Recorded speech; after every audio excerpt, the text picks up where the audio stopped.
Welcome to the Namibia Needs Me podcast, a platform where we take contemporary news stories and incorporate civic education into so that we are better able to create a conversation around what is relatable, currently happening in the country, to be able to share with you and have a creative discussion. Stay tuned. All right. So, hi, Ethne. How are you? Good, how are you, Janola? No, blessed and well.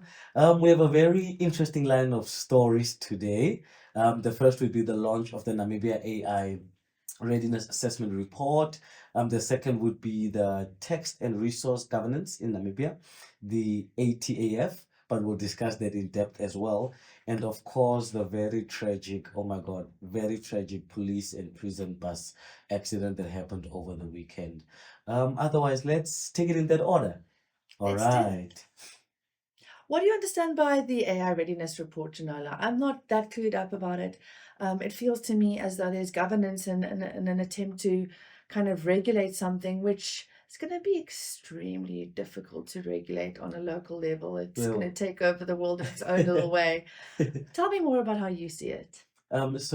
Basically, for those that don't know, over the course of last week, the Communications Regulatory Authority of Namibia, CRAN, released a AI Readiness Assessment Report. Basically, the purpose of the report was to just examine how prepared is Namibia for AI. But I know ethnic as young people always talk about AI. So I felt like maybe it's also good that we use this opportunity to really explain to people what does AI mean in like simple English. And it basically just means a computer's ability to do tasks that would otherwise require a human before, like art, minimal interference from human beings in terms of executing tasks, understanding languages, um, problem solving, being creative. So that is what basically AI means. It means a computer can now attempt to do things that would otherwise require a person to do them. And that basically means for us is that computers can now learn on their own. They can now process new information better. They can understand languages. And it just makes them more efficient in terms of decision making or better serving our respective needs in whatever the area may be, whether it's in agriculture, whether it's in mechanics, whether it's in even in the creative space. And we've seen that practically with tools like ChatGPT or Sora or Gemini, on our smartphones, or even Siri and how responsive it is. So I just wanted to give that little bit of a background in terms of AI that we can understand.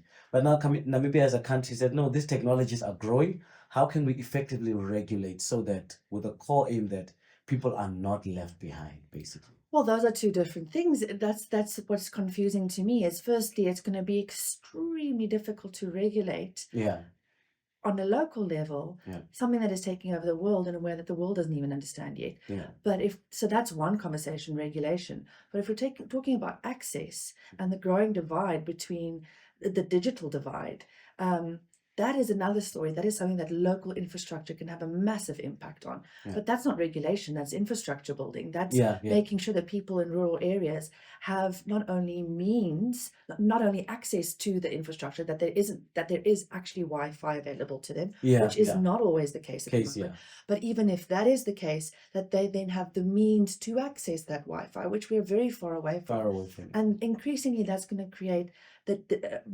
greater inequality across the digital divide. That, though, is a question of infrastructure for me, not a question of regulation. Yeah, And that's a much bigger concern for me, is the extent to which people are going to be increasingly left behind, yeah, because those of us who have access to AI have got such a big help and assist in everything that we want to do, and in just helping us to think in terms of any task we want to perform. And those who don't, um, yeah. I think a lot of times that is one of the challenges we have with our government. What I would like to call it is a misplaced priority paradigm, where we sometimes focus on so many of the high level things that we forget the realities on the ground. So we build top down, not bottom up. Because if it is more beneficial for Namibians that there's Wi-Fi everywhere than AI readiness. You get what I mean? So I think I mean, often, yeah, I yeah, would say the biggest tool we have for AI readiness mm, is having Wi-Fi is having everywhere. access to Wi-Fi. Yeah. So sometimes the approach is so But I might be strategic. misunderstanding it. No, It no, no, just you're seems. actually right. The government's approach should be always how do we meet the first needs, the most important needs first, and then we'll focus on the strategic policy related issues. And that has really been a weakness of our government generally. But yeah, now with this readiness report, I think it's great, especially on the aspects that it tries to include the needs and accessibility of rural communities. That is great. And also the report sort of also wants to garner some kind of funding for AI driven initiatives in terms of how to make agricultural endeavors by MSMEs more effective, how to make learning more effective, and So things like much that. potential Yeah. if your average everyday Namibian is connected. Is connected, yeah. And actually, that seems to be a little bit suspiciously out of the conversation. So Yeah. maybe we're misunderstanding it, but important to report that Mm. there is a report, and inclusion is a big part of that report, at least. So that's great. Yeah. Namibia needs me and Namibia needs you. This is the podcast for curious minds and people who understand that change starts at home. Don't be intimidated by your news. Follow it with me and Janola as we break it down into simple terms and ways that you can affect real change. In Okay, Africa. so an interesting development in that the ATAF, Yeah, which the is ATAF, a African text. pan-African body, Yeah. since 2009, been kind of conceptualized to really increase African countries' capacity for transparency and strategy Mm. in leveraging domestic funds Yeah. for growth. Yeah. So great initiative, and wonderful that this initiative is now available to help Namibian tax regulation in the run up to multinationals coming and extracting oil from our country. Mm. And it relates to me with something that Robin Sherborne highlighted in Yeah. his State of the Namibian Economy address a week or two ago, in which he said, there's a lot of focus at the moment on local content, ensuring that there's local content when it comes to oil extraction. But local content actually opens itself up to misuse and abuse, and political elites being able to benefit from these contracts rather than your average everyday Namibian. Yeah. Whereas more transparent and effective and strategic tax principles Are much more needed than have the ability to really actually enter the national coffers in ways that benefit your average everyday Namibian, including perhaps being put to things like improving the infrastructure of our telecommunications so that the digital divide is less discriminatory. So that's exciting for me that there is this focus being put on tax and making it more difficult for multinationals who are benefiting from business in Namibia to evade tax by what is it, transfer? Price transfer. Price transfer. Maybe if I can come in there a little bit. So basically, for those of us that are not, tax inclined or financially inclined like myself, Same. ATAF is basically the African Tax Administration Forum. It's a body that exists to sort of help African countries work together in an attempt, like Ethne said, to stop multinationals from transferring prices.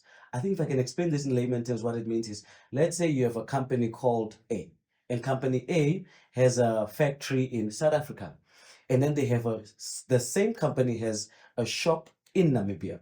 So what companies would often do is looking at where will tax be higher or lower. They say, okay, instead of when we are sending our goods from our factory to our shop in another country, let's sort of make the price higher or lower depending on the different tax rates of this country so that we can get more profit. So this body, amongst other things, is sort of there to curb multinational companies from using their subsidiaries in an effort to run away from tax. And that is why I think it is very important. But what does this mean for us? First of all, in terms of the rule of law, very, very important. Government uses tax revenue as an instrument for local development, building hospitals, roads, schools, the wage bill, so the more effective we are in terms of gathering gathering our taxes, the better. And that is why I actually really supported government's idea of having a standalone parastatal called NamRA. So the functionary of NamRA used to just be a department of the Ministry of Finance. Now it is a standalone parastatal with the core mandate of revenue collection, which is great. Therefore, we have a stronger instrument in terms of gathering these funds and being able to do more. How effective they are, not up for debate, but we know it's a very good instrument. It is there, and therefore, its mandate is to collect revenue so government can do more for the people.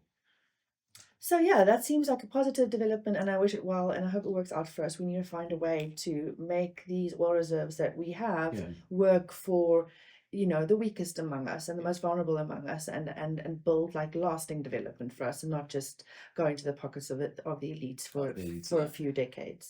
Even just coming back to your conversation, there's one thing that NITA recently shared with the NID team, and it was like infographic on who owns the mines in Namibia. So it looked at the copper mines, uranium, lithium, and it basically painted a picture of how much of our mines and our extracted resources belong to like foreign companies or foreigners, if I can put it like that.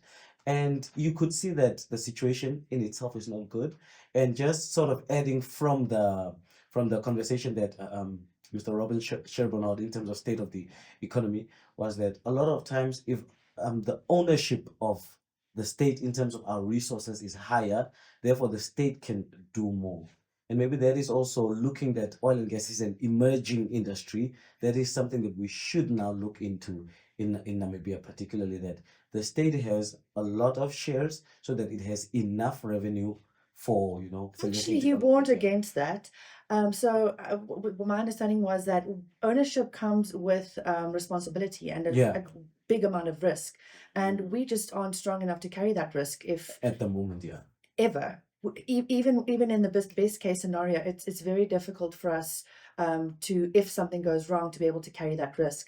And so rather than carrying the risk, letting multinationals carry the risk and taking appropriate tax measures so that when things go well, we benefit, and when things go badly, we don't suffer. That was my understanding. I see. And I do want to warn against like using the word foreigners, because we have a history of extreme xenophobia in our continent, resulting in real violence. So to be wary of the word foreigners, and to rather just admit that we are looking after our national interests in terms of protecting it from exploitation by multinational massive corporations. Yeah. Okay. This isn't a matter of a single people from another country harming us. All right. No, thank you for that clarity, Ethne.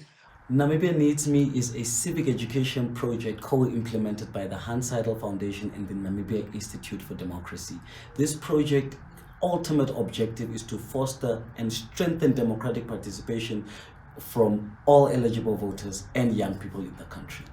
On our last and final story, so on the 30th of August over late last week, there was a tragic accident that happened between a Namibian police patrol car and a Namibia Correctional Facilities prison bus. And very, very sadly, 14 people lost their lives in that accident. And currently the nation is mourning. The presidency and other politicians have come out, sent their condolences to the family. And this accident occurred on B1, and it is just so sad that while the investigations are still ongoing as per the nature or what led to the accident in itself, I think we would just also like to use this opportunity to caution us Namibians, especially as Namibian drivers, especially as pedestrians. It is important that we do not take unnecessary risks, that it is better to reach somewhere late than not reach at all. But I think what the important thing about this story is it emphasizes the institutional basis of the fact that we rate very, very poorly globally when it comes to road safety. Yeah. And it's not a matter of individuals taking risks, although it very much is. Yes. But this highlights, because it's two institutional cars that are responsible for keeping citizens and government employees safe, two of them colliding head on. And we know how that happens. That doesn't happen because of slight negligence. That happens because of extreme negligence. And so it does point to an institutional lack of safety on the road. I mean, the statistics here are the Namibian Motor Vehicle Accident Fund, the MVA fund, says 423 people died in traffic crashes in 2023.